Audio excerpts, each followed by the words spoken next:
Hello and welcome to training for Office 365.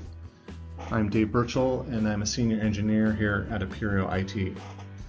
Today I'm going to show you how to set up an iPhone or an iPad or an iPod Touch to connect to your new Office 365 account. If you've already got one, we're going to assume that you have an iPhone and you have been attached to your old Exchange server and you need to start again and get attached to the new Office 365 account.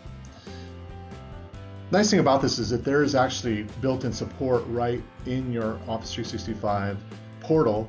If you were just to type in how to set up an iPhone, you'd come up with this page right here. I encourage you to do that later on to just take a look at a little more detail. We have a couple of different ways that we're going to do this.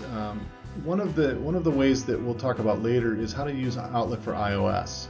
And it's a really kind of more of a recommended way to do it, but let me show you what you might be used to already.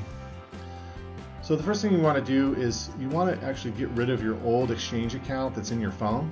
And the way you do that is you go to Settings, Mail Contacts and Calendars, and instead of adding account, you click Delete Account. You'll find your Exchange account and go ahead and remove that.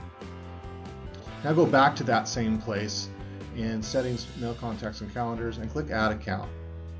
Now, instead of doing the Outlook.com, we're going to select Exchange. It's really going to be the same process because everything's sort of automated, right?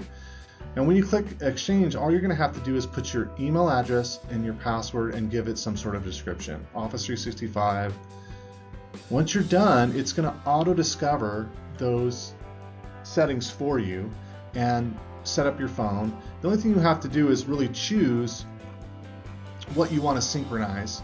And as I go through here, there are just different flavors of it, but by default you can synchronize your mail, your contacts, your calendars, your tasks, all those things you can turn on or off to do, and then once you're done you go ahead and let it synchronize, and that's how you set up the iPhone.